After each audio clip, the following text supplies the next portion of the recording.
नमस्कार दोस्तों, मेरा नाम है दीपक एंड स्वागत है आपका हमारे चैनल मार्केट पथ में। बात करेंगे इस वीडियो में पावर जनरेशन और सप्लाई की बहुत ही शानदार कंपनी के बारे में एंड वो है यहाँ पे CESC लिमिटेड के बारे में। देखो कंपनी में जानेंगे इस वीडियो में, रिजल्ट को भी देखेंगे और चार्ट पे भी देखेंगे बिकॉज मुझे चार्ट पे एक अच्छी अपॉर्चुनिटी दिख रही है इसे ग्रैब करने की, उसके बारे में अच्छे से बात करने वाले हैं। तो अगर हमारे चैनल पे नए हैं तो चैनल सब्सक्राइब कर ले ऐसे ही रेगुलर वीडियोस के लिए। और देखो वीडियो अगर पसंद आए तो वीडियो को लाइक करना मत भूले।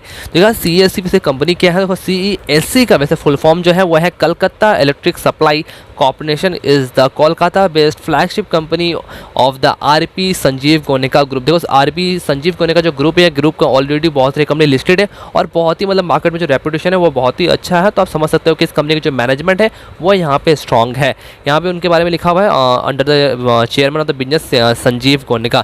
ठीक है, तो कंपनी कोलकाता की है बट कंपनी का प्रेजेंस ओवरऑल इंडिया में फैला हुआ है और कंपनी मतलब पावर जो जनरेट करने का और पावर सप्लाई करने के बिजनेस में है। आपको भाव दिख रहा है 94 का, ऑलमोस्ट 3% की तेजी आपको दिख रही है यहाँ पे। पिछले 5 दिनों में देखें तो स्टॉक ऑलमोस्ट 5% का रिटर्न दे चुका है और एक महीने की बात करें तो ऑलमोस्ट फ्लैट है। 6 महीने में देखा तो 6 महीने में स्टॉक 59.49% का रिटर्न दे चुका है और ईयर टू डेट 2021 में स्टॉक ने 51% का रिटर्न दिया है। और एक साल की बात करें तो एक साल में 65% का रिटर्न और 5 साल में देखें तो 52% का रिटर्न यहाँ पे देते हुए दिखाई दे रही है। एक बार चलते हैं रिजल्ट पे। यहाँ पे देखो मैंने ईयरली रिजल्ट आकर रखा हुआ है जून 2020 से जून 2021 का। लेटेस्ट वाले आने के बाद मैं लेटेस्ट वाले पे आपको अपडेट करूँगा। तो देखो नेट सेल्स की बात करें तो यहाँ पे 23% की जंप है। ऑपरेटिंग प्रॉफिट की बात करें तो वहाँ पर भी 24.47% की जंप है। नेट प्रॉफिट की बात करें तो जून 2020 में कंपनी का प्रॉफिट 202 करोड़ का था, वो ऑलमोस्ट 34% से बढ़ के 271 करोड़ का दिखा है। और ऑपरेटिंग प्रॉफिट मार्जिन की बात करें तो देखो वो ऑलमोस्ट मुझे फ्लैट दिख रहा है 23.88% के साथ। देखो अगर हम ईयरली रिजल्ट देखें तो यहाँ पे ऑलमोस्ट मुझे दिख रहा है कि हाँ रिजल्ट आपको ठीक ठाक आते हुए दिख रहे हैं। और वैसे अगर पता है अगर मार्केट में आप एक्टिव हो तो पावर जो स्टॉक्स है वो कितने तगड़े भाग रहे, चाहे आप किसी भी पावर स्टॉक ले लो या फिर पावर का प्लेटफॉर्म देख लो तो ये पूरा का पूरा पावर सेक्टर की बुलिश। और मुझे ये जो स्टॉक है ये मुझे बहुत ही पहले से भी अच्छा लग रहा है। मैंने ऑलरेडी एक वीडियो बनाई भी थी इसके ऊपर जिसमें मुझे अच्छा रिस्पॉन्स मिला पर्सनली एंडली, और मैं पर्सनली भी इसको होल्ड करता हूँ बिकॉज देखो कंपनी अच्छी है और पावर सेक्टर पे मैं अभी भी बुलिश हूँ और आगे भी मैं बुलिश रहने वाला हूँ। तो मेरा उम्मीद रहता है कि मैं वैसे कुछ कंपनी को ढूंढ के लाऊं जो अभी तक मार्केट में सबके सामने नहीं आई है। तो चलते हैं CESC का चार्ट पे। तो देखो यहाँ पे मैंने इसका लगा के रखा है मंथली चार्ट। अगर थोड़ा पीछे से बात करें हम तो देखो स्टॉक ऑलमोस्ट यहाँ पे 1999 2000 के आसपास 2-3 रुपये का भाव था। तो देखो इसको बोलते हैं पेनी स्टॉक, मतलब देखो 2-3 रुपये का जो स्टॉक था वो नीचे नहीं चलते स्टॉक ऑलमोस्ट हाई बनाता है 2008 में लगभग 55 रुपये 15 पैसे का, बट फिर से गिरावट आती है और 14 रुपये और 14-12 रुपये 80 पैसे का ये ऑलमोस्ट 2008 में ही लो बनाता है।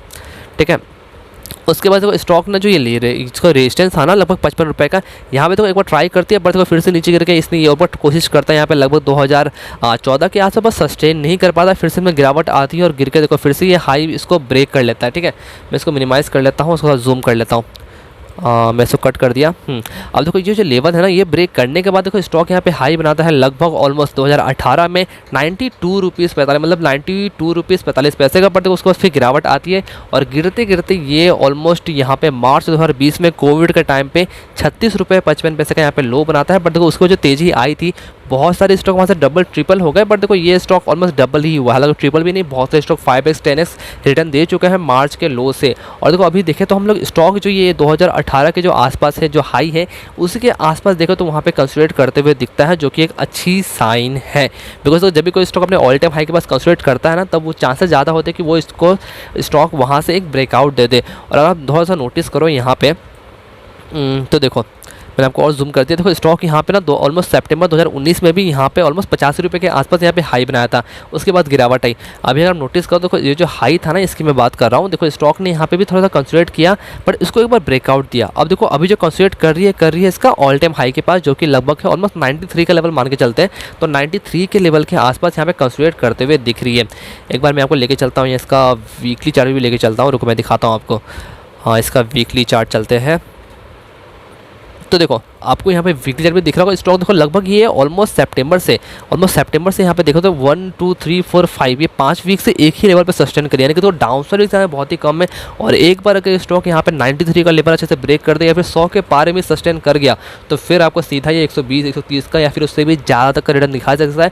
बिकॉज मुझे ये कंपनी ना अभी लगती है कि पावर में जितने भी कंपनीज है ना ये कंपनी इकलौती है जो उतनी ज़्यादा नहीं अच्छी रिटर्न दिए है पास्ट के कुछ दिनों में, जहाँ पे सारे पावर स्टॉक भाग रहे हैं। ये मुझे लगता है थोड़ा सस्टेन करते हुए दिख रहा है। बट देखो अच्छी बात है कि अपने ऑल टाइम हाई के पास ट्रेड कर रहा है, प्लस नीचे में जो वॉल्यूम है वॉल्यूम भी यहाँ पे अच्छी दिख रही है। एक बार चलते हैं डेली चार्ट पे। तो देखो आपको डेली चार्ट में भी और भी क्लियर दिख रहा है। देखो स्टॉक जब भी इस रेजिस्टेंस के पास में आ रही है ना, वहाँ पे देखो कैंडल ऑलमोस्ट एक वीक कैंडल बन रहा है। जैसे कि यहाँ पे बना, फिर गिरावट आई, अब देखो ऊपर बना, फिर यहाँ पे देखो रेड कैंडल आई, बट फिर गिरावट आई, फिर ऊपर जा रहा है। बट इस जगह नोटिस करो, यहाँ पे गिरावट आ रही है बट स्टॉक क्या है ना, एक हायर हाई फॉर्मेशन बना रहा है। रुको मैं आपको दिखाता हूँ, मैं एक बार आपको लाइन चार्ट लेके चलता हूँ। तो ये देखो स्टॉक यहाँ पे एक बार यहाँ पे हाई बनाता है, फिर एक बार यहाँ पे हाई बनाया, अभी देखो एक बार यहाँ पे हाई बनाया। यानी देखो स्टॉक एक higher high higher low higher high higher low के फॉर्मेशन के साथ यहाँ पे ब्रेकआउट करने वाली है।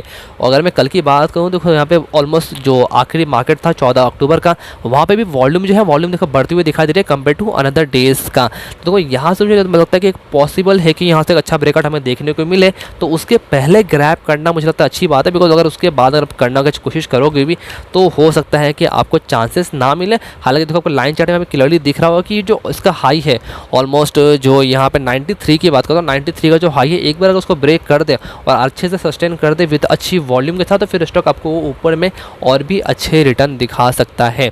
तो अब चलते हैं कैंडल चार्ट पे, ठीक है। अब देखो अगर देखो अभी आपकी पोजीशन ऑलरेडी बनी हुई है ना इस पर, तो इसका आप आराम से होल्ड कर सकते हो, कोई दिक्कत नहीं। कंपनी बहुत ही अच्छी है, जो मुझे लगता है कि स्टॉक अभी आपको ईजिली यहाँ से 20-30 या फिर उससे भी ज़्यादा तक की रिटर्न आपको दिखा सकता है।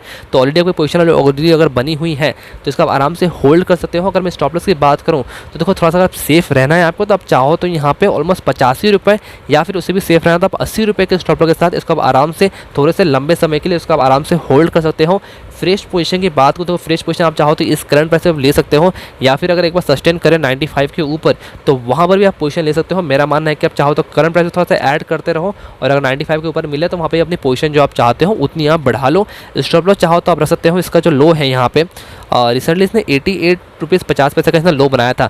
मेरा मानना है कि आप चाहो तो यहाँ पे ऑलमोस्ट 85 रुपये या फिर 83 रुपये के स्टॉप लॉस के साथ भी इसमें आप फ्रेश पोजीशन ले सकते हो। और जो टारगेट रहेंगे वो लगभग यहाँ से एटलीस्ट 30 से 40% मुझे लगता है एक लंबे समय में, अब इन दिवाली तक का वेट कर लो, वहाँ तक का मुझे लगता है कि स्टॉक आपको बहुत ही जल्द एक रिटर्न दिखा जाता है। बस ये ब्रेकआउट के जरिए एक बार ब्रेकआउट हो जाए फिर उसके बाद बल्ले बल्ले है। देखो कंपनी की थोड़ी अगर बात करें अगर हम, तो देखो कंपनी जो है वो एक मिड कैप स्टॉक है 12,116 करोड़ के मार्केट कैप के साथ। एक बार इसका शेयर होल्डिंग पैटर्न भी देखते हैं।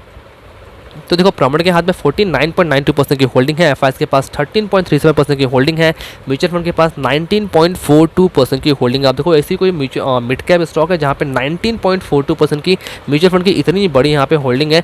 इंश्योरेंस कंपनी के पास 3.51% की होल्डिंग है, और एनआई के पास 13.12% की यहाँ पे होल्डिंग है। देखो मेजोरिटी शेयर यहाँ पे प्रोमोटर के पास में है, गिरवी रहे को भी इसमें है नहीं, और म्यूचुअल फंड की 16 स्कीम के पास 19.42% का स्टेक है। यानी कि अगर हम एवरेज भी निकालें तो एक म्यूचुअल फंड के पास 1% से ज़्यादा की हिस्सेदारी यहाँ पे बनती हुई दिखाई दे रही है। 156 एफआईएस के पास 13.37% का स्टेक है, और promoter with the highest holding की बात करें तो वो रेनबो इन्वेस्टमेंट के पास है 44.36% के साथ। और अब हाईएस्ट पब्लिक शेयर होल्डिंग की बात करें तो वह एचडीएफसी ट्रस्टी कंपनी के पास है 9.1% के साथ, और इंडिविजुअल इन्वेस्टर होल्डिंग के पास 7.71% की होल्डिंग है। देखो ओवरऑल शेयर होल्डिंग पर मुझे बहुत अच्छी दिखाई दे रही है। और पावर सेक्टर में अगर आपको वेट करना है तो मुझे लगता है अभी ये स्टॉक बहुत ही एक अच्छे वैल्यूएशन में आपको मिल रही है और एक अच्छे लेवल पर मिल रही है। तो छोटे से रिस्क के साथ एक बड़े से मुनाफे के लिए इसमें आप आराम से पोजीशन बना सकते हो। बाकी देखो पैसा आपका है और डिसीजन भी आपका ही रहेगा। तो ये टॉपिक पसंद आता है तो वीडियो को लाइक करना मत भूलिए, चैनल को सब्सक्राइब करना मत भूलिए। ऐसे रेगुलर वीडियोस के लिए मिलते हैं दूसरे वीडियो में, तब तक के लिए धन्यवाद।